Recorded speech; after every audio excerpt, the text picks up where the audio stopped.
Everybody, I am Kerry James. I'm really honored to moderate this panel with these really fabulous women to my left. Oh, and I see classmates of mine. Hey. I am MBA class of 2001, undergraduate class of 1995. So yes, I probably spent too much time and money at MIT. And I also serve on the MIT Sloan Alumni Board. Actually, yesterday was my last day on the Alumni Board after serving for 5 years. But I just could not give up working for MIT Sloan, so I am on the Dean's Task Force for Diversity and Inclusion that he just started, so I'm excited about that. I'm going to make a few remarks. I'm going to ask all the panelists to introduce themselves and make a few remarks. I have some questions, but I'd love to open it up and have everybody ask questions and make it an interactive discussion. Hopefully this will be fun and not a boring panel, I promise. Some people ask me, what about Sloan? What do you really like about Sloan? I like to say that MIT Sloan changed my life. And I say that because when I came here to go to graduate school, I left Morgan Stanley, and I had to work for the first year because I needed the money, quite frankly. And the people that I met, the things that I got to do, the opportunities that I had to see the world, meet people, and just understand about things that are going on really changed my life in a way that I can't begin to explain.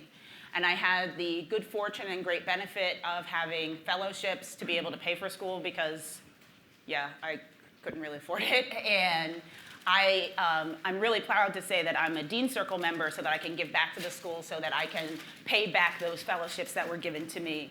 And I really found that to be an important thing. Now, when I was here in 2001, school is always evolving. It's never done, as Alfred P. Sloan says, so it's never finished. This building was old and awful. E51 was the new building. And E62 was barely a twinkle in the Dean Schmallenzy's eyes. So it was really very different. But from a great perspective, the school has evolved. And I want to share a couple of numbers about women at the school now. Women actually make up 22% of the 25,000 Sloan alumni. So all of you who graduated just this year, welcome to the Alumni Association at Sloan. Please be active. And that's about 42% of the current student body, 42%. That is a bit higher than when I was here. Karen, I'm guessing it was a bit higher than when you were here too. On the alumni board, which I just retired from, there are 11, which is 48% of the 23 members are women. Of the Sloan Club leaders and volunteers, 8 or 38% of the 21 volunteers are women. And in the reunion volunteers, 39% of the over 100 volunteers are women. So we're really doing a lot you're really seeing a lot of the numbers move in the direction that we would like to see. Of course, MIT Sloan is actively trying to recruit some new faculty, women faculty leaders. 4 of the new 11 faculty are women, so that's woohoo, exciting. And you have to see some of the research and the work that people are doing. It's unbelievable, and it's mind-blowing. I feel like every time I come back here, I hear about some amazing thing that is really getting started here. We are building a bigger alumni community around the world, really, and that starts with the MIT clubs, the Sloan clubs, and really it starts from the grassroots efforts. So I hope you all saw the flyers on the table for the Global Women's Conference in New York this October. We did the first one 2 years ago in October, and that started because there was a group of women in the Sloan Club of New York that were saying, we need to do a conference, and they pushed it to make it happen. And I'm really proud to say that my class of 2001, we were 20 strong there, and we are the picture that is on the cover of that thing. So it's really fun because I feel really re-energized every time I get to see my Sloanies. I really do. And so it's an honor and a privilege to be here and I want to promote that event because it is really super fun. And you meet some amazing and incredible people, incredible research, incredible fundraisers, incredible venture capitalists. It's really an amazing event. And of course, if you want to do some of these grassroots efforts, you'll leave here and you'll go back to where you're from. I'm only from across the road, across the river. I could probably swim there. You'll want to do some grassroots efforts, and the Office of External Relations will help with those efforts. So if you want to do a conference, or you want to think, if one of the professors is coming through town and you want to be able to do something special, work with the Office of External Relations, because together we can get a lot of things done. So I think that's also very important. Enough about that. Enough about me. I'd love for each panelist to go down and introduce themselves. Karen, I'll start with you, and just tell us a little bit about yourself. All right, great. I'm Karen Mazer, class of '89, and we are well represented. They're well represented. Got 2 tables here. Well, yeah, and I actually didn't tell anybody I was doing this, but the secret got out at dinner last night. So, and I will say, to your point, my class was a little bit smaller. We back in the olden days, and I'll only say that once. We were only 180 students in our class, and 30 women. So that's less than 20% women in that class. So we all knew each other quite well, and I think half are here.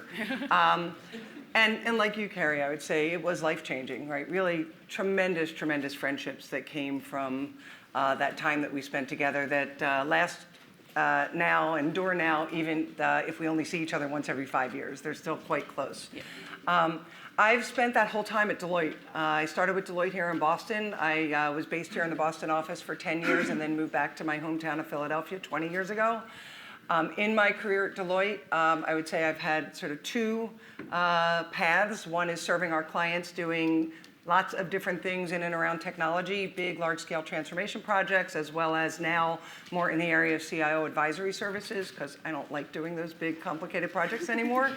And then I've also had a number of leadership roles in the firm.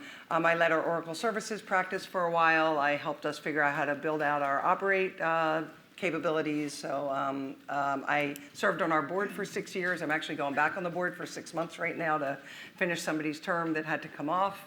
I've been on our U.S. Executive Committee leading our national industry program, so a lot of different fun roles, and sort of both enjoyed serving clients and helping to run our firm. Made partner 22 years ago, so I spent most of my career at Deloitte as a partner. So for those of you early in your career, don't hurry to get there too fast, because you're going to spend most of your career in your last job. So enjoy the steps along the way.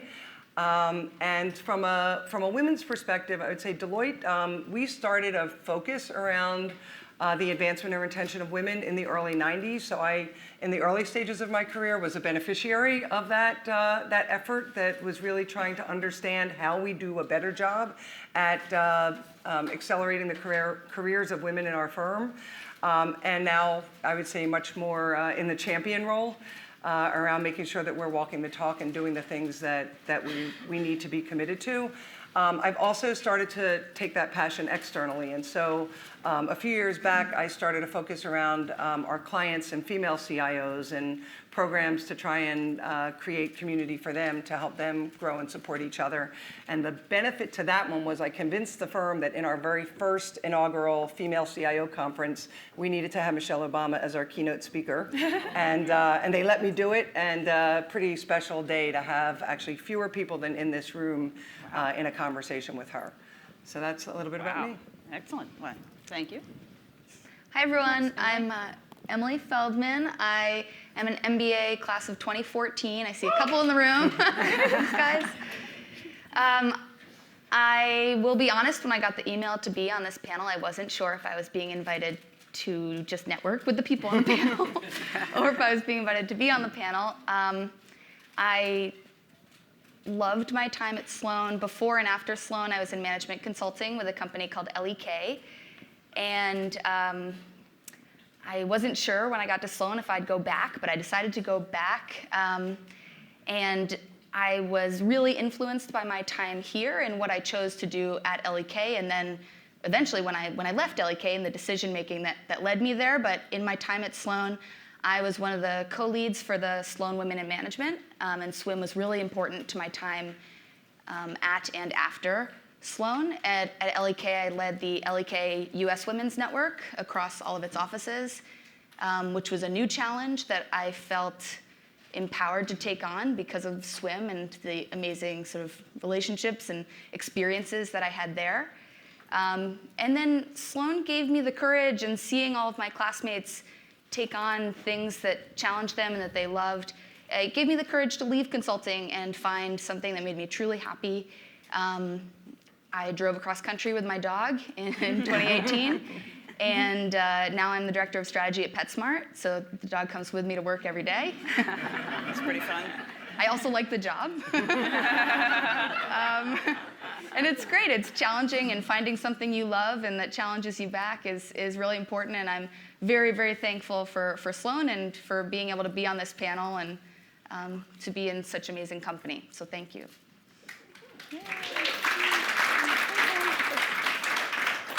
So hi, everyone. I think I'm a little bit of a sidestep. I've been MIT graduate for exactly a year today. I'm an executive MBA graduate, right? And the journey to Sloan has been a little bit different for me. I've been with IBM for 13 years now. So if you cut me, my blood may be blue. That's what I like to say, and that was not by design. I've had 5 different roles. I started out at IBM Research, building solar farm in Saudi Arabia, and 3D microchips. Ended up actually leading microelectronics for China and Japan for IBM.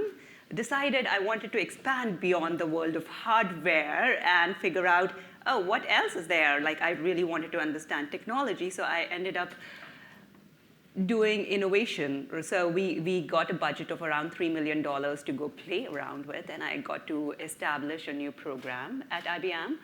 And I said, oh, I've been with IBM for so long, I wonder if I'm good enough, right? And that's how I ended up coming to Sloan, because I was meeting people who were exactly like me, engineers, people who loved building stuff. And when you're at a certain point in your career and your life, you kind of end up always being with the same set of people all over again, right? And Sloan was my way of trying to expand my horizons in some way, meeting people who were completely different than me, who had absolutely no relationship with what I did.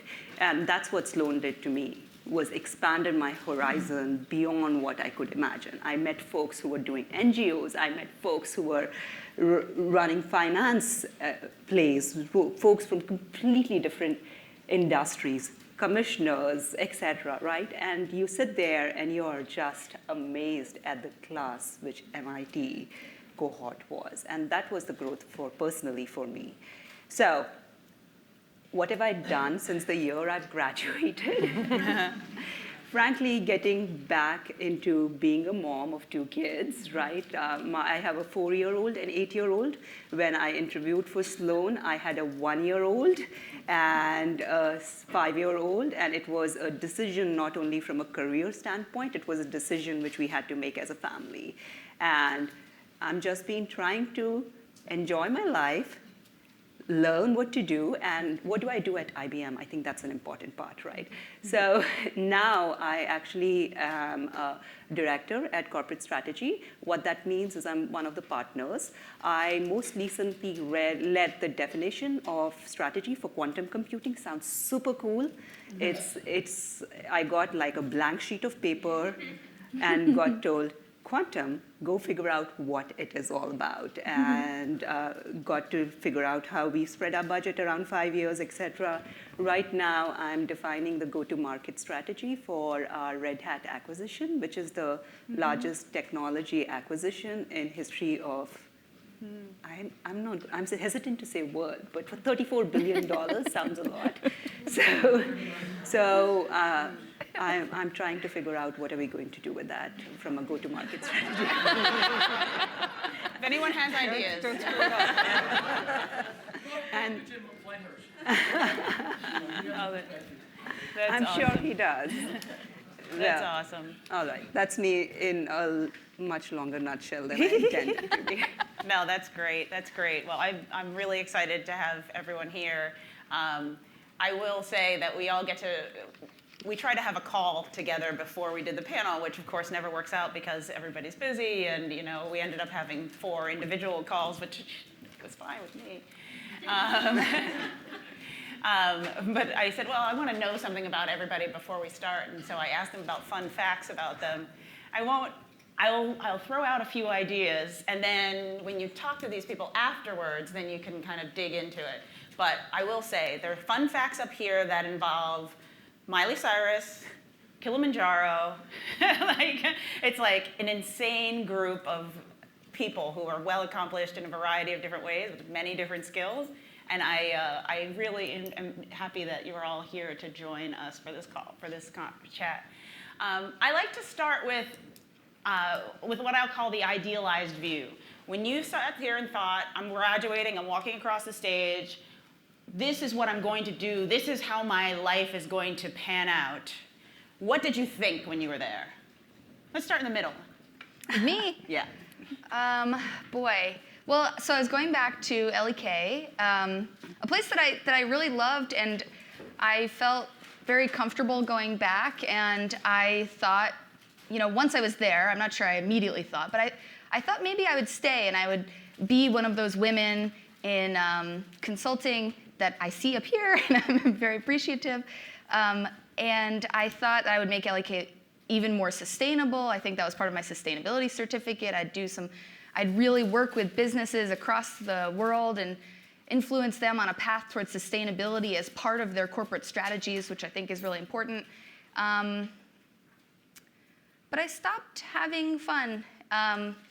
And I was challenged by my peers and by my clients, but it wasn't always on something that I was passionate about. And I don't know, I saw and remembered and got in contact with a bunch of my Sloan friends that were doing things that they really loved and taking leaps of faith, and I wanted that for myself.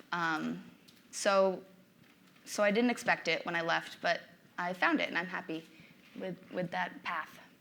Excellent. Karen? So I did not graduate and say, I'm going to spend my whole life at Deloitte. I've actually now spent more than half my life at Deloitte, which is really a little bit hard to get your head around. And there were a couple of reasons. One was I did come back to Sloan with the desire to get into general management consulting. We also, we graduated at a rough time. One of the stock market crashes had happened during our first year. And so the job situation was pretty tight. I think several of our classmates graduated without knowing what they were going to do. And so I was very fortunate that I had an opportunity to join Deloitte, and I figured I would do it for a few years, and then maybe a client would hire me, or maybe I'd find the love of my life and get married and start a family, or whatever was going to happen. I didn't think I was going to stay, in part because I actually didn't see myself with the skills needed to become a partner. Partners need to sell, and I liked projects, and I liked solving problems, and I liked delivering work, but I didn't think I was a very natural salesperson, and I didn't think I would develop those skills to be able to get me there. Having said that, I also had this mindset that said, as long as I like it, I'll be here. And so same as you, and I guess I still like it because I'm still here. And then the transition to selling, I recognized there's lots of different ways to do that. Not just the way that you buy a car, but there's other ways that people sell. And so I over time was able to develop those skills in the way that worked for me, and also just continue to stay interested. So the joy of a career in consulting is that you must and can continually reinvent yourself. I mean, the market's very different today. The kinds of projects we do are different today. What clients want from us are very different today. And so as long as you're able to navigate that path, it's an incredibly rewarding thing to do. And here I am, and intending to retire before I'm 60, which is also a That's pretty cool. nice Yeah. opportunity. Yeah. So what do I say? I'm still trying to figure out what to do when I grow up. It's probably the right thing to say, right? For me, it's been a year, but I think what I got out of Sloan was more of, I look back a year and I'm like, I can't believe I did this. I can't believe that I was able to do a full-time job while having kids and get through this whole crazy work schedule and still be able to do it. So I sometimes feel like I can do anything, and that's I will tell you that's a problem, right? That's when you start thinking about what you want to do. I don't think about myself as a strategist. I happen to be in strategy right now. IBM decided that I should be in strategy while I was doing Sloan. So literally, I started a new job at the same time I started my MIT EMBA, and 6 months from now, I'm going to have another job, which is going to be in a different, and we are still negotiating what that job looks like. But I think what I got out of this is ability to actually say no to some of the jobs, right? Where I think I used to have a harder time doing that, where you get these options and you're like, oh, if I say no, I don't think I'll get something else, et cetera. And now I have the clarity of I just refused a job which had an amazing title. You look at it and you're like, oh, this is going to look so great in my resume. And then you look at other things and you're like, I don't think this is the right one for me. I still don't know if I did the right decision, but I said no. And I have to say, I don't think I would have been able to do that before I went through this program. And that's because I met all these people who made decisions and seen what is right for them. So a little bit of a sidestep. And IBM, why? I'm still enjoying my life there. I still get to I'm my own boss in a lot of ways, get to figure out what I want to do and have a lot of flexibility. So a little bit of a sidestep. I feel like there's a lot of conversation around being able to see the people that you were with at Sloan, either in your circle of your class, because the EMBA classes are smaller, or in your class, because the group of women were smaller, or like, as you were saying, in the swim network. I feel like there is a bunch of people that you rely on through the years of, they're your sounding board. I like to call mine my tribe. They're my tribe, and they are on my speed dial. And I think when I think about the perspective of the Sloan experience that has stayed with me, it is that I can't and I don't want to go it alone. I want to bring my tribe with me. And part of the reason I want to bring my tribe with me is because they make me much stronger than I would do it alone. And they make me really believe my own BS that I can actually do some amazing things. And sometimes we need that. So if we're thinking about your Sloan experience, what's really stayed with you and kind of helped shape you as a leader and kind of bring you into the next level? Well, it's funny, Ruby, I'm going to embarrass you. So my classmate back there, Ruby Chandy, you're making me have a little bit of a flashback to maybe 15, 20 years ago. Ruby and I, she started in consulting and then moved into working for a client, sort of what I thought I was going to do.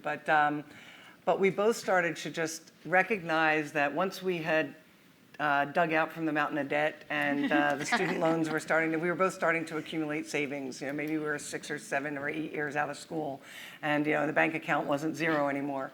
And I didn't know who to talk to about what I do with my savings, right? I knew nothing about investment. I didn't really understand that very well. And so she and I spent a couple afternoons at the local Brookline library trying to research investment strategies and figure out what we were going to do, now that we That's awesome. had a little, right. And I think over the years that sort of has continued to grow with like really hard career moments and what do I do? And now she serves on boards and I get a chance to see her through Deloitte lens because she's on some boards that Deloitte serves, and and continuing to navigate some of these twists and turns that it's hard to find safe spaces to talk about personal things, whether it's money or career or things along those lines, especially somebody who understands what you do and what's in, sort of what it really feels like. And so it's been a really, really special friendship, and I would say, some pretty interesting. That I moved to Philly because of you. Oh yeah, that was kind of funny too. She got a call from a headhunter for a job opportunity in Philly. She's like, I have no interest in the job, but are you going to be in town that week? We could have dinner. And then she took the job. And so, very. Oh, that's awesome. Yeah. That's just awesome. No. And by the way, we were just talking right before here. I think we were all members of SWIM, but we don't remember ever having a meeting. We don't know who was in charge of the club. We don't know if we did anything. So we think maybe our presence was all it took to be a member in those days. So You were your own swim. Yeah, That's the whole exactly. plan. Yeah, so for me, I think that my friends, it's funny, I think that they do a really good job of seeing you how other people see you and maybe how you have trouble seeing yourself sometimes. It's they're always there. A safe space is true, and it resonates with me really well. You can ask them about weird things that happened at work or uncomfortable situations, or should you take this job or that job, or what questions should I ask in my interview? Did I handle this right? And then they're always there for those moments of doubt and, can I do this? Did I do the right thing? Am I ready for that? And it's nice, and it's the network that you build here and that you can always go to when you need them, and that you're always there for them, reminding them that they're also sort of awesome and capable. And then I think there's this wider network outside of your closest friends and allies from Sloan that I think sometimes I forget is there, but then when I am reminded, it's really powerful that there's a whole network of people that are, I think, waiting to help you, and that when you realize how open you'd be to helping them, it can almost remind you that they're there and they're looking for opportunities to support you and be part of that broader Sloan network for you, either in your career or personally as things happen. So we have a term for this in our cohort. We call it the kitchen cabinet, right? Where you go in, you open your kitchen cabinet. It's not the cleanest place. You look through your spice rack. You take out a topic to discuss, and then you put it back. But it just gives your life a different flavor, right? And that's how I think about this kitchen cabinet I've developed at MIT, where you go in, you have these ridiculous topics, range of topics you can discuss with these people. They don't judge you for your opinions. You may be completely different. You may go from a moment of debating with each other to complete agreement, and there is that mutual respect around that. And to me, that's the most valuable part of this kitchen cabinet is I get to test out crazy ideas I have, which I would be really embarrassed to share with anybody else at the same point, and say, am I crazy? Do you think same as me? And they're completely different, but then I'm okay with talking to them about this, right?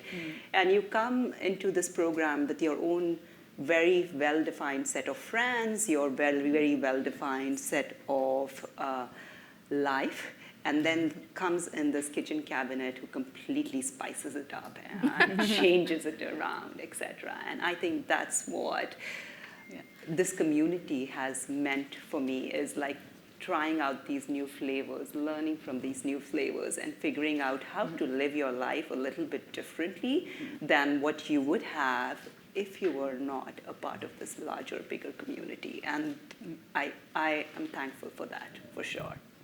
Great, that's really great. Since we are in partnership with SWIM on this panel, I'm going to ask about a few people. I'm going to ask everyone, what have you done kind of in your work world that are the women leadership groups or initiatives with women leadership groups within your own kind of universe? I have the pleasure of getting to know them all a little bit, so I know they've all done something, so this is not a trick question. I'm not trying to surprise anybody. Or it may be. A couple of things that I've thought about, for my own workplaces, how do we build a better community of women? I'm in the investment business. There's very few women in it, and how do we create a supportive environment within that?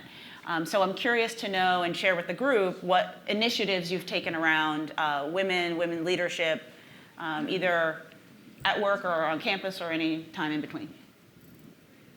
You want me to go first? All right. Mix it up. Let's mix it up. All right. So I'm actually responsible for recruiting for my entire group, right? So we come every year. I'm actually responsible for Sloan, HBS, and a few other schools. And I will say this, before I was here and before the conversations I had with my class, I hadn't paid as much close attention to like what should that pipeline look like. It was almost like, okay, should I consciously have a certain amount of women to men as you're starting to look through the resumes, etc. And now we made a conscious decision at the executive level to do that. So that's number one, which is a change since. And I do believe like we are consciously, and in a tech company, oftentimes you're the only woman, like at least when I was in research, I was the only woman in the room, right? Oftentimes you're the only woman, and now we're trying very hard to change that. In fact, we have more women in our corporate strategy than we have men, but it's a very conscious decision we are trying to do is how do you treat that pipeline? How do you think about it differently?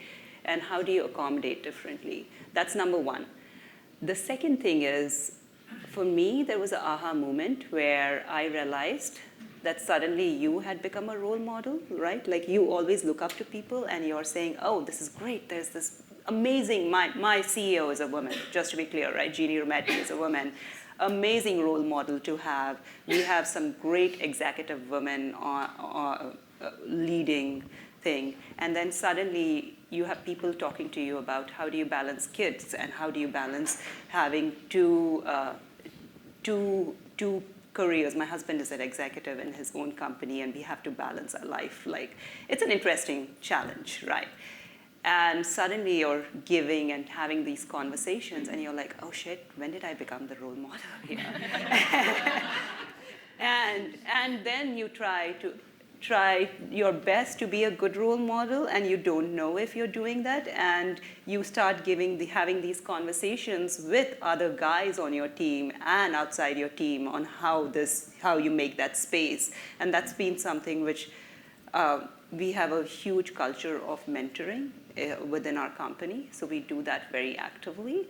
And we also have a huge culture of like matching guys with like I'm not doing a good job of this, but matching people with mentors. And then I spend a very active time telling them these are the things you need to think about as you're having those conversations, et cetera, as well. So very active in recruiting pipeline as well as retaining, not only in strategy, but as a technology company, how do you get more people and more women to think about you don't have to make a choice between having a life, having a career, and doing what you really love doing.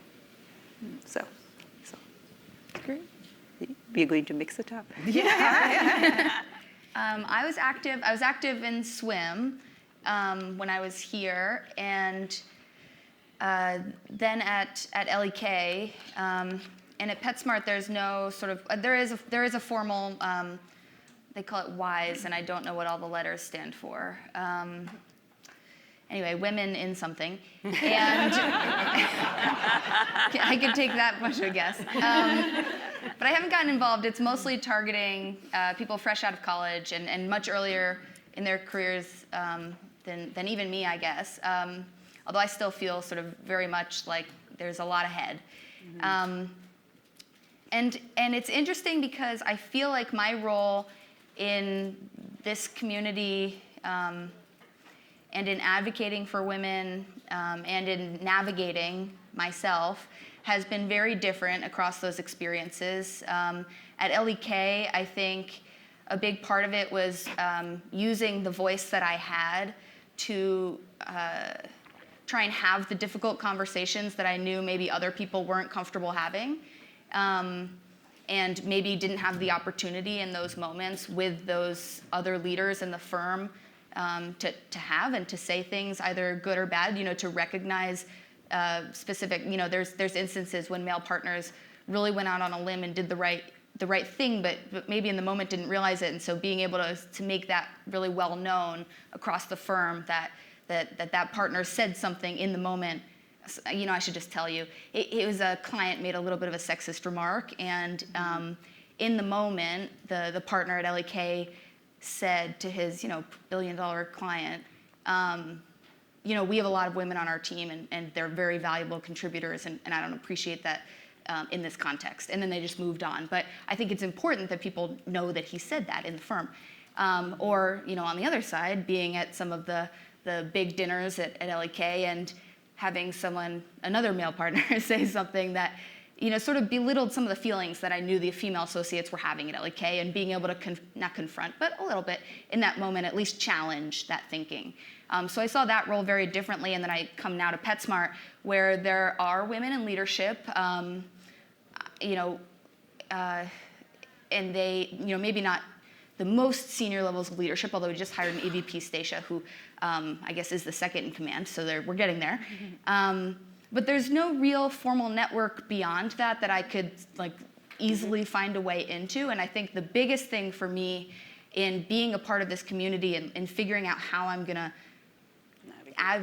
navigate and advocate is not being afraid to ask and find those opportunities for myself. And just because a program doesn't exist, I can still make one, and I can reach out informally and establish those connections, and that other people are also looking for it and okay with it. And so that's been a big part of my sort of new journey. Very cool. So, I mentioned that Deloitte, back in the early 90s, we started a formal focus around women in the workplace. And it really came from a forward-looking CEO, male CEO, who said about 10 years ago we started hiring women and men in equal numbers, and so therefore it takes about 10 years to become partners. So this year our partner class should be about 50-50, and it was 10% women, right? And so he didn't stop there, though. He said, let's understand why, and the natural inclination was, well, they're going off to start their families, and that was true. And there were a ton of other reasons. It was, are they getting the right mentoring? Are they getting the right opportunities that give them the platforms that accelerate career growth? Are people having the right conversations, right? Am I assuming too much about what you will and won't do rather than asking, and things along those lines? I will admit, though, at that stage of my career, I'm not sure I fully appreciated why it mattered. I had grown up in a world where I was often the only woman in the room, and it wasn't uncomfortable.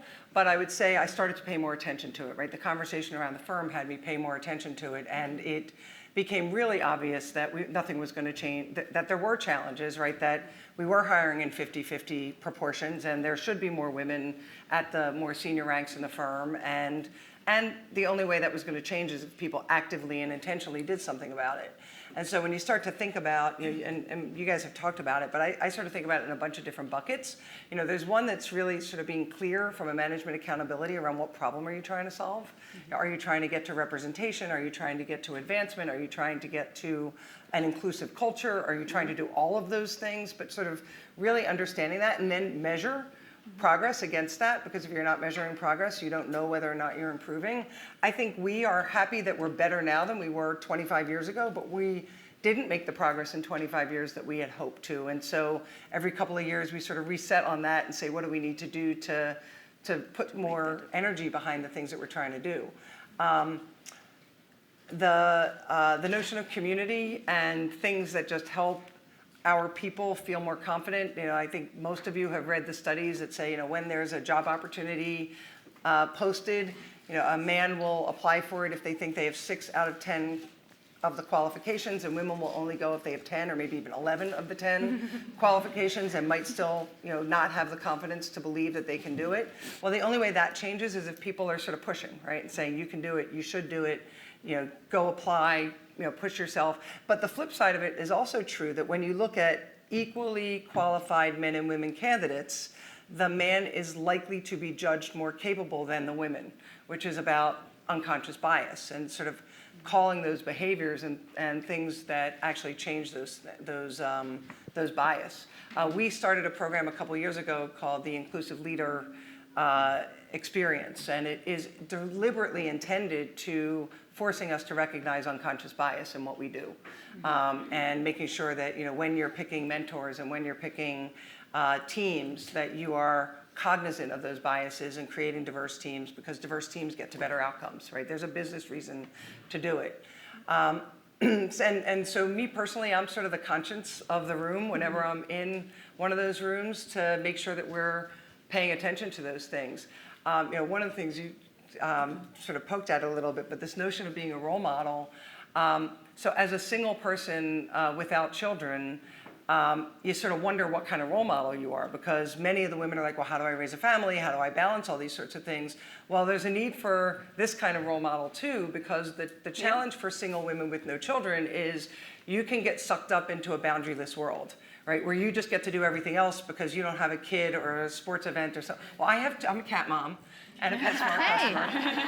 Yes. And so, and unfortunately, my cats have a lot of health issues. And so I've had situations where I've been at a client and I get a phone call from the pet sitter that the cat has to be rushed to the ER, and I have left clients in other cities to fly home to deal with the cat. Well, I didn't fully appreciate it at the time, but for my team to see that I was leaving for an animal illness, showed something to them around sort of the kinds of boundaries that they could draw and the kinds of choices that they could make that was far beyond the ones that a parent needs to make that are much more obvious.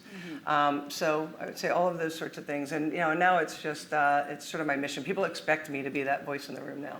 Yeah, that is a good point, though, because we all kind of choose different paths and we think about different things and we have different challenges. And if it's not your cat or your dog, maybe it's your parents. It's because it's not just because you're not kids. It doesn't mean that it's any less valuable or any less important.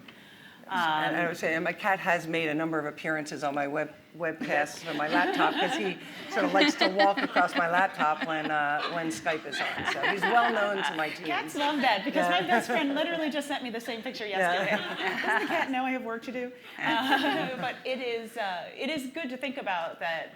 We need to be supportive of each other no matter what that thing may be, and no matter what that challenge may be.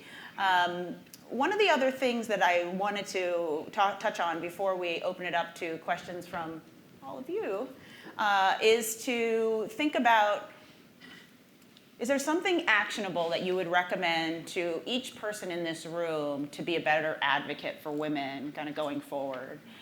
And while I give you time to think about that, I'll share my thought. I get called by headhunters a lot. And every time a headhunter calls me, and they are always looking for recommendations because I'm almost always saying no, although occasionally I do say yes because I need to browse to kind of feel like I know what's out there and I know if my grass is greener or not, which, does sometimes make you feel good too. You're like, you want to pay me what to do that? Okay. I admit it. One of the things that I do when a headhunter calls me is I intentionally will only give them, I will give them names and intentionally give them names of women that they can talk to in their next step. So even if I know 3 guys, that would be great. I have to think of women too. And because if I'm not helping that balance, then who will, right? So every time someone calls me and says, I have a job opportunity here, there, or anywhere, whatever, I have to think of names of women to give them. Despite the fact that I'll know about guys that might want that job. That's the actionable thing I do every day that someone asks me. And trust me, I get called by headhunters a lot. And so I like to be able to promote women that I know within the community, within the investment community, forward as much as possible. Yeah. So I'm going to give 2 things, even though you only asked for 1. Overachiever. The first one is sort of observe and ask the questions. And so when you have the forum to do that. So for example, I've been in year-end performance reviews where I've noticed that the women's performance evaluations didn't look quite as good as the men. And so how do you ask the question that says, hey, I've noticed, right? I don't know the stories, the individual stories, but it appears to me that this is going on. Can we poke at it a little bit? And you can ask it in a very professional way that won't have too much backlash. But observe, see what's going on, and ask the questions that sort of force people to think a little more deeply about what's happening. The other thing I would say is there's I'm a huge fan of mentorship, but one step more is sponsorship, right? And sponsorship is using your personal capital to help somebody. And find and be sponsors, and your sponsors can be men or women, right? But find and be sponsors. So in the same way that you're giving names of people to headhunters, in almost everything you do, you have those opportunities to propose individuals for jobs, to push them to believe in themselves more than they might believe in themselves, and to use up a little bit of your political capital to clear the pathway and move obstructions for somebody to be able to accomplish their objectives. Mine is, it's an everyday thing that I try and do. Sometimes I struggle in the moment to know what to say, or it doesn't feel like quite the right time, but my advice would be to follow up, whether good or bad. So you're in a situation, I saw one of my mentees who's on another team. She did something really good in a meeting. I was really proud of her and how she contributed. I know she's uncomfortable speaking in that situation, so I followed up after the meeting with her and told her I thought she did a great job, and with her boss, and said I thought she did a great job, and just made sure that there's that recognition, that everyone's seeing what I see, and then following up on some of the things that are uncomfortable. When you use that anecdote in that meeting, it made some of the women in the room uncomfortable. So maybe next time, speaking differently. And so I think just taking my own reflections after the fact and not being afraid to have some of the uncomfortable conversations, or some of the conversations that just might fly under the radar but are just as important. So I think following up. So I may take two as well, right? The first one, which I would say is, this is a little bit controversial, I think, in my mind. Don't plan your work around your life. Don't plan your life around your work. Because this was an advice which I got very early on in my career, when I was in my first job, from one of my mentors. And I was like, oh, I want to have a family, but I don't know if this is the right time to take this job, which I really changed the job, and I feel like I'm ready to take a new role, right? And I ended up actually, she said, don't plan your work around your life, and don't plan your life around your work, you will figure it out. And I was like, that is bullshit, but but I'll take it, okay. And I ended up actually taking this role, which was a huge stretch for me, to manage our China accounts, and after taking the role, realized I was pregnant, right? And I traveled till I was a certain weeks pregnant to China every month, right, for work. But I figured it out, was the bottom line. I figured out how to manage it, and you kind of you figure things out. You trust yourself to kind of make the decisions which feel right for you, and you figure it out. And that's been something which I've always followed through my life, is like, okay, this sounds so cool. This is going to screw up my life. Should I take it? Should I not? And then you weigh amongst everything else, but at the same time, if your gut says that's the right thing to do, go for it. You'll figure it out, right? And that's the advice. The second one I would say is ask, like literally ask. It takes a community to have a career, a life, etc., right? I ask for help all the freaking time, at work, at home, everywhere. And I ask like the dumbest questions probably, because you're usually the new kid on the block trying to figure out, what is quantum? You're sitting with a Fields medalist and having a conversation about quantum with somebody, and you're like, oh, I don't know anything about this. And you ask the dumbest questions, but ask. Unless you ask, you're never going to know the answers to that. So those are two things. Don't plan your work around your life. It'll figure it out. And ask. Don't be afraid to ask anything. Help, questions. Well, I would add another to that. I thought you were going to go somewhere else with that, which is ask for what you want. Ask for what you want too. That is a big part of it, right? Yes. Once you Definitely. figure that out. So I'd love to open it up and just ask any questions of anything. You have a variety of different vintages here, and careers. Vintage, is that what you just said? That's what we used to say on the alumni board. Vintages, yes. Great. Hold on 1 second. I'm sorry. Wait for the microphone just so the people in the cheap seats can hear you. Sure. Thank you so much for your comments. I loved your comment, Aparna, about the fact that you do a lot of coaching towards male managers about how they can better support their employees. I think that's something that's sometimes missing in the discussion. It's kind of like, what can women do to be more successful? So I'm actually also leading a team of more guys. What do you tell them about how to be more supportive of their female employees? So when I was at MIT, I had the luck of they would send you so much homework and so many articles to read. I would actually send them those articles and then have lunch and learn discussions because I was obnoxious, right? I would be like, I read this cool thing. And we would have lunch and learn about these conversations, right? And people just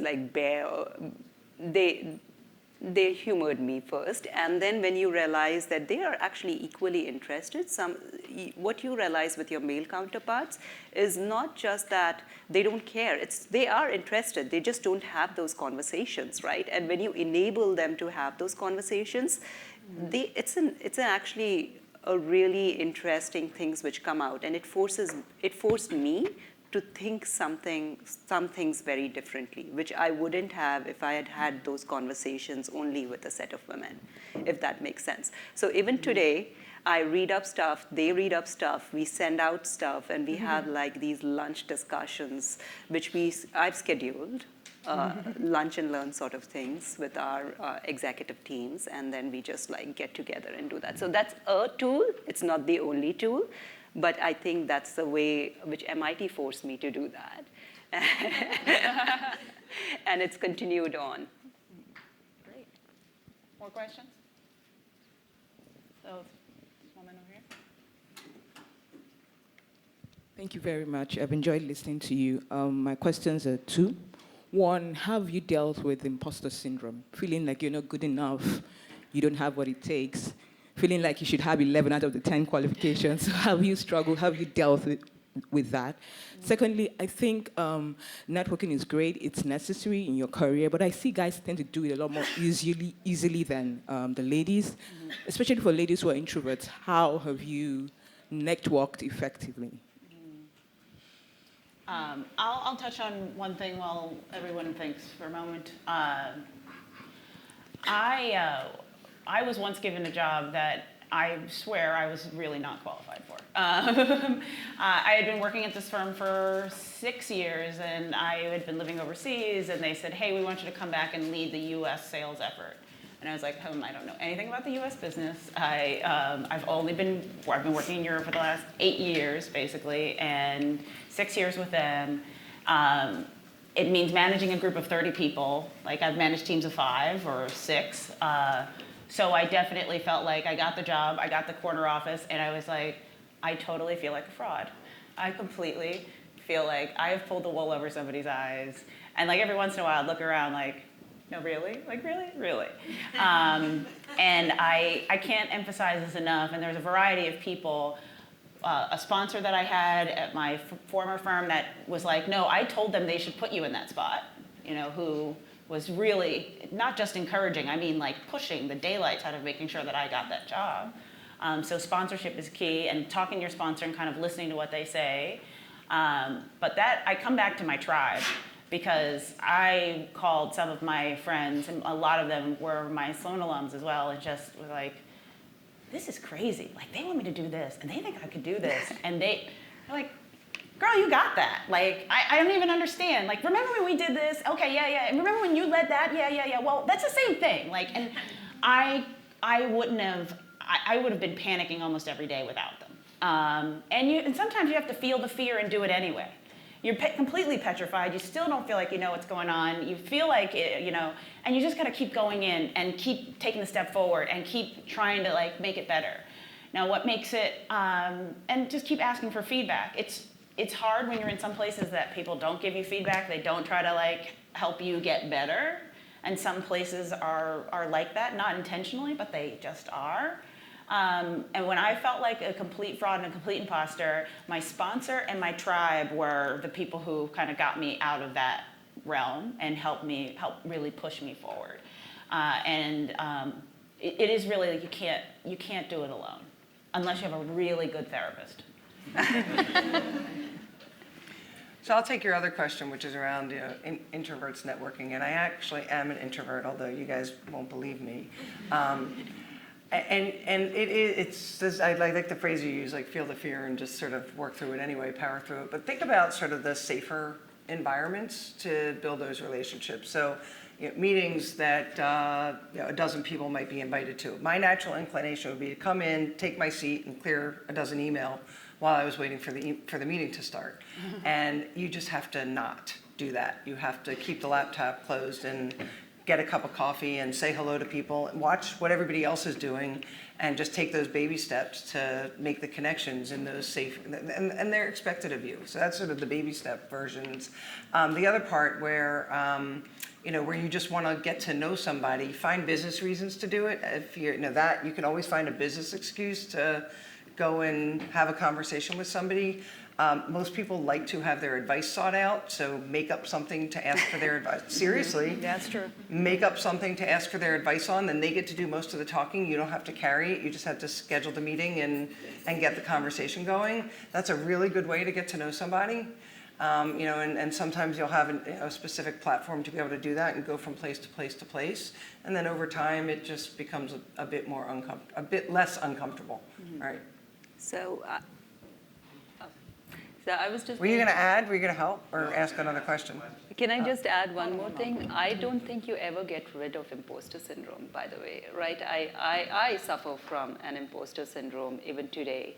And I think it's about learning how to ignore, and sometimes, that imposter syndrome, because you're always going to be in new challenges. You're always going to be in jobs you don't actually qualify for. I've always had jobs, except the first one. I did qualify for that. I've always been given jobs which I had no business running or working on. And you are drowning, and you're learning how to float, and you're trying to say, when I got into my MIT class for the first day, I was like, how did I get in? This is a class which is like so cool. What the heck am I doing here? So you're always going to go through that imposter syndrome, irrespective of, I believe, at least for me, it's always been true, where you're in your career, how old you are, how young you are. The question is how you deal with it. How do you tell that imposter, just shut up for some time, let me figure this thing out, and then I'll give you attention. And I think that's the key here, is know that it's always going to be there, and know that sometimes it's okay to shut it up and have those doubts, but you will figure it out. Sorry. Thanks. So Stuart and I were talking about, so I'm bringing you into this one, but I will keep it clean. So we were talking about how financial services really still is struggling. And I was with a startup that Goldman bought in 2001, and they were really embarking on a big change at that time, and I think they made progress, but really not that much, certainly at the partner level. So seems to me there's a competitive opportunity for a consulting firm or a financial services firm to start up. Just like you get disrupted with new technologies, it seems like there's a ability to just be totally differentiated that none of the incumbents can ever match if you just start out an engineer to be more than 50% women always. And there's a pipeline of, all the schools, the great schools have equal, numbers. MIT's 50-50. It seems like you could just do a traditional startup disruption with that type of strategy, and no one would ever be able to match it. So, and I think Sally Krawcheck's kind of doing that, right? So what do you think about? Is there likely to be someone that steps up and is bold and does that in financial services? Certainly in wealth management, it could be differentiated, because there's a lot of folks that, that are going to have a lot of wealth, like you said, you and Ruby. Yeah. I love it. Interestingly, I went to Goldman Sachs after I left MIT Sloan in 2001. So kind of just in that time. And I've been at a couple of different events fairly recently about trying to get more women into the financial services sector. And I don't remember it about consulting, so you can speak the consulting side, but in the financial services sector, it's kind of sad.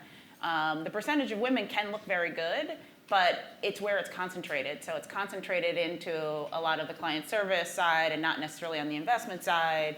And it's it's not just women, it's underrepresented minorities as well.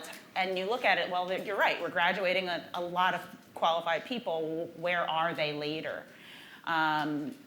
There's been a lot of efforts around trying to build out that diversity within financial services, and a lot of it is, well, we start out 50-50, and by the time we get to the partner level, like, all those people are gone, like more than half of the women are gone. And they're trying to find out different ways of re-engaging people. Brown Advisory, for example, they're based in Baltimore, but they have an office here in Boston. They've been putting out a very conscious effort to make sure there's more women, because more and more of their clients are women. So in the wealth management business, a lot of women have control over the finances. And that means that they are the ones that the private bankers are talking to about how they're going to invest and how they're going to spend the money and what's going to go to who. So they've made a conscious effort on that, and they've been finding people from a variety of different industries to join that effort. The other thing is that there's another firm, it's not Eastern Bank, but there's another firm here in town. I met the guy when we were they did a presentation at the Federal Reserve Bank here in Boston about trying to get more women into the financial services industry, and he said, we will not make one single hiring decision unless in the final 3, there's at least one woman. So even if we get to the final 3 and there's no men, and we've been at it for 6 months, I send the recruiters back out, and it's like, not good enough. We're not ready. We can't make a decision unless. And he said he's had to push some people on his senior leadership team to get into that mode of, well, it's clearly not good enough because we know there's qualified candidates out there that don't just look like us. And so he's pushed it. And it's because there have been other sponsors and other people in leadership positions that have really pushed it that help move the needle. But I think you're right. There's something that can be a category killer in financial services particularly. I don't have anything to add. Oh, cool. There's a question back there. Hi, great to be here. I'm in Brazil and working in consulting, actually LK Consulting. So, and we are having a really hard time getting half men and women. Mm-hmm. And I think different from what I have heard here in the US, one of the issues we have is that when you go to the schools we usually recruit from, engineering, business administration, is really skewed towards men. And then we get to a difficult situation and say, look, what do we do, right? So I'm not sure if you have faced something similar to that. I mean, I think the obvious choice would be try to look somewhere else. But then it gets difficult. I mean, let's get a doctor or let's get someone from a different background to work in professional services has its difficulties. So I'm not sure if you have given some thought to it. I may take that, but not from, I remember I'm an engineer by training, so when you are actually hiring engineers, the equation is more heavily skewed towards male population versus a women population. And then the question becomes is when your set of qualified candidates is really predominantly male, how do you get 50-50 equation is like what you're talking about. And I think there is a couple of things which you need to do, right? One is, yes, you have skewed population, but then are you still representing at least 20 to 30% women, which is usually the case, right, in your audience? Secondly, what are you doing as a company to change that population? And I'll give you an example. We, as a company, are doing something called PTech, and I'm giving a very technology-oriented thing, which is we are actually, IBM is doing something called PTech, which is encouraging women to go to colleges in STEM degrees, right? And then giving them internships, et cetera, and hoping that these are the women who are going to create a pipeline. So first thing is not that the pipeline doesn't exist. The first thing is what are you doing to make changes to that pipeline? How are you going to influence the changes to that pipeline? The second thing is in your current base, how are you going to make sure that even if you have 10% of women in that qualified pool, how do you get all of those 10% to work for you first thing. And that means you create the right environment for those women to feel encouraged and to be a part of your organization. So there are things which you can do today to make your organization as such attractive for these, I would say, minority in some ways, the women in this thing, right? And the question is, what do you do? So you have to think a little bit differently. And you have to think about how do I create the pipeline and how do I make my own organization really attractive so that that is the best place for these women to come and work. And that means you have to make changes at your organization level as well. And to stay once they're there. That to stay, yes. Right. And I That think, is true. I think, at LEK, there are opportunities.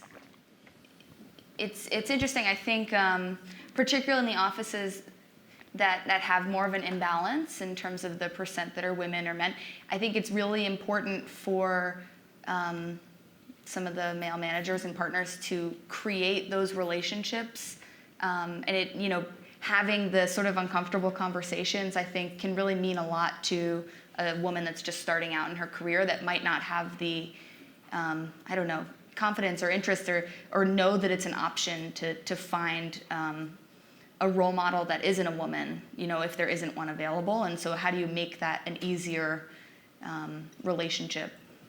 Yeah, if I could add a couple things. I mean, first of all, when you start to look at your environment, you need to look at everything. You need to look at your family leave policies. And by the way, usually men benefit from looking at them as well. But what do you do to allow for just the realities of life and create the right environment? Right environment. The other thing too, if you think about recruiting, we hire 20,000 people a year at Deloitte. About half come from campuses, about half come more experienced in their lives. So if you aren't getting what you need from campus, then you start to say, well, what am I doing from the experienced hire pool? Now for us, it actually is significantly harder to hire women through the experienced hire pool.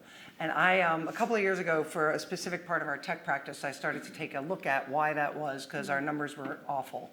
And once I started to look at why, it was obvious why it was awful. First, in our resume screening, we weren't very forgiving to gaps in experience, right? Where somebody might have started their family, and so maybe they didn't work for a year or two somewhere in there, and we would not interview them because of a gap in resume. So that stopped. They could go through the whole process and never meet a woman from Deloitte, which doesn't really encourage them to come.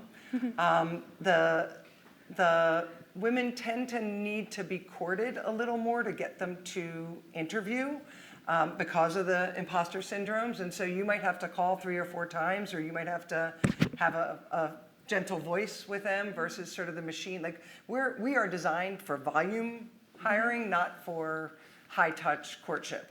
And so, so we had to re-look at that. But I will tell you, in a year, by looking at every step of that process and figuring out where we were failing, 5 times improvement now it was a small base to start with, but 5 times improvement. So actually looking at all those different aspects of it and figuring out, what can you do to change their processes to attract the people that you're trying to get. Excellent. Why don't we take one last question, and then we'll... I'm going to move up here so I can see people. I'm Stephanie Sonnabend. I'm the class of '79.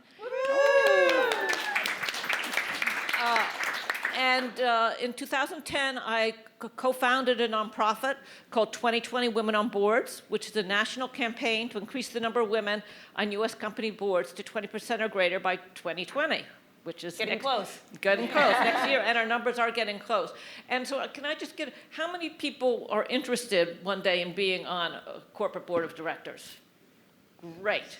Okay, so, and we really started this campaign for you all, so that you won't have the same struggles that our generation had in breaking through to the corporate boardroom. So what I want to just urge you to do is strategically think about it now, and how you plan your career to ultimately get the prize, which is getting on corporate boards, which are very lucrative. So, and I'd also like to invite you to participate with 2020 Women on Boards, which is 2020wob.com. And if you go to our website on November 21st in 30 cities across the country, and a few international. We're having events all on the same day. And this will be a great place to go and learn about board service, what it takes to get on a board, and as I said, there was a lot of people here who are interested in this, and I just urge you to plow forward so that one day you all will be able to be on the boards, and we as women will transform corporate America and the world. Oh, thank you. Oh, that's fantastic. So, sorry. One more question right over here. One last question, was there? No? Okay, good. She did have her hand up. I'm sorry, I can't see because there's a pole there. I'm sorry, there you go. One last one. There we go. Thanks. Tell me your name, sorry. Mauricio. So I was actually really inspired by Mauricio's question. I'm going to reflect the thought that came through my mind and invite you to kind of build on it or react. But when you were asking about, recruiting, I was suddenly reminded of the interview processes that I went through during my first year at Sloan for my internships. And did you guys have the case book? Was that around when you were here? Yeah, so all the management consulting firms would come and, and there was this case book. And you were expected to get it in advance, study it very diligently, and basically memorize and be able to crack all the cases so that when you were actually seated across from the interviewer, you could impress them with the speed and precision with which you answered their questions. Now, I'm a very right-brained, creative person. I don't come from an engineering background, so I remember a couple of things about my case interviews. One is that I never had a female interviewer. That's probably changed, but in all my case interviews, all of my interviewers were male. And the second thing was I remember feeling that even though I might have a very different way of approaching the problem, I come at things from a very right-brained approach often, and I have a narrative style of speaking, not kind of the, break it down, bullet point way of talking. That the goal of those interviews was for me to prove just how well I could fit their mold, and never did I feel like they were interested in really learning anything from me. Even though, obviously if I'm at an elite school, I must have something going on between my ears, right? But the interview process was designed as a funnel and as a filter to identify a very specific kind of person that fit a mold. And what was so interesting, so I went into product development right after school and was at innovation firms, which now, interestingly, over the last 5 years, there's been this massive roll-up among a lot of the elite consulting firms have bought the companies, where I was working because they realized that actually this was a very valuable approach. So where I'm going with this is, it seems like you have this amazing data set that you're collecting. You're doing all these interviews. I don't know if part of the interview process includes, other than a debrief on kind of who made it, who didn't, it's like, what are we actually learning from all of these different types of candidates, from the candidates who didn't make it? Like, why is that? Is there a pattern? Is there a trend? What is the next generation of great candidates for this firm going to look like? Because, like I said, I feel like the emphasis was so much on just memorize the stuff so you can fit their mold versus what are we missing from this amazing new generation of candidate population that's going to teach us about the kind of people we want to be hiring in the future? Just a thought, but I don't know if you guys had any thoughts on that. Any thoughts, Aparna? Yeah, so I'm responsible for recruiting, right? So I have to say something on that. On my team, I have a Sloanie. She has an arts background.